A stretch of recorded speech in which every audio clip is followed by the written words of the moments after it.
What's up everyone, today's video is gonna be a rant about Naruto and some aspects of his early life. Since this is a rant, I'll have to mention that you're all free to criticize me in the comments or attack me or whatever. Naruto is one of my favorite anime of all time, but I can't just gloss over the inconsistencies and slightly retarded stuff going on in the series. Also, with this being my first Naruto rant and all, I figured it'd be fitting to start off with Naruto's childhood and the behavior of everyone towards him back then. Let's start from the beginning. So this yellow-haired baby becomes the Jinchuriki of the most powerful tailed beast in existence as far as we know. There's a tragic scene where both his parents die for him and they get stabbed in the chest by a big-ass nail. His father seals half the beast in himself and the other in his kid. There's an emotional scene, the Reaper Death Seal does its thing and both become part of the seal to appear in Naruto's life at very, very specific triggers. Somehow, I guess. Honestly, I never understood that. How was Minato even able to make himself and Kushina appear at such specific points in time related to the Nine Tails, which are 8 tails out of 9 emerging, respectively Pikachu trying to gain control of Kurama's chakra. I don't mind the existence of this mechanic at all.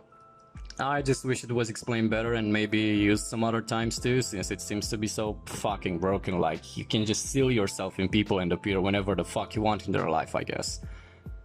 Now moving on to Naruto's early life, remember how Hiruzen promised Kushina before her dying breath that he'd take care of Naruto and all that? Well, guess what? Half of this guy's flashbacks of his childhood are him sitting on that damn swing alone, which, by the way, has more screen time than 1010. He's been left to fend for himself, only receiving financial help and the cold attitude from the third.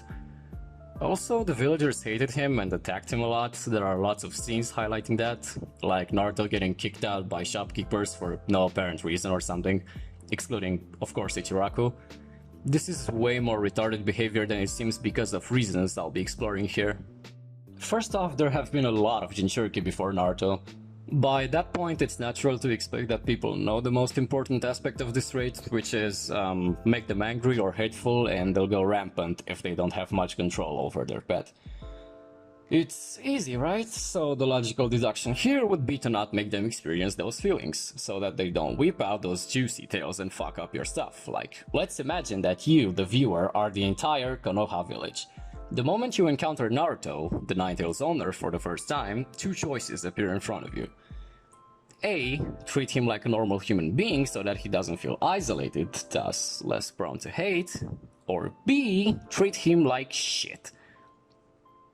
Considering the population of this village was made up of intelligent people, what would you pick? Like B? Well, okay, because that's apparently the choice they made too.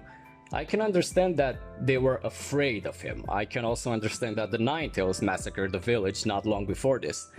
What I don't understand, however, is how mature adults are willing to treat a child like horse shit and disregard him because of sins that weren't his. It's reasonable how the other children ignored him back then when they were really small, considering they tend to listen to their biased parents blindingly, save for maybe Shikamaru and Choji, the real friends.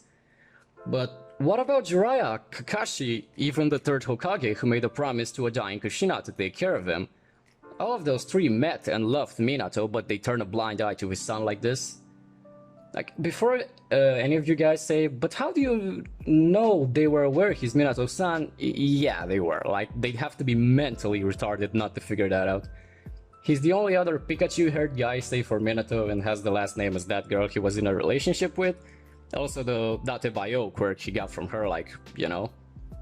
And even if he wasn't related to Minato at all, how do you treat a Jinchuriki this badly? Like, were they really looking forward to another Leaf Massacre? Did these guys never hear the phrase the man who isn't welcomed by the village will burn it down to feel its warmth?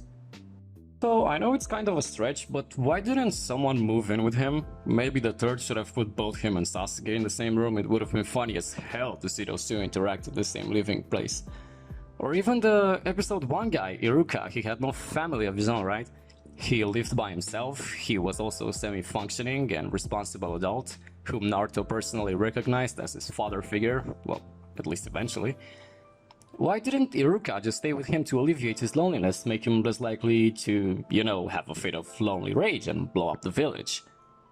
Also, why did nobody tell him Minato is his father? Why didn't Kakashi teach him or Sakura shit during part 1? Why didn't Kakashi take out the Sound 4 when they came, or at least help Naruto in the retrieval arc? Why did Naruto beat Neji with one single punch after the poor guy palmed him into oblivion? How did Minato even keep half the Nine Tails in him as a dead man? Weren't the Tail Beasts going to become... weren't they going to someone else a while after their Jinchuriki died or something? Like, why didn't Naruto use the shadow clones and the sexy jutsu to relieve some sexual tension or something?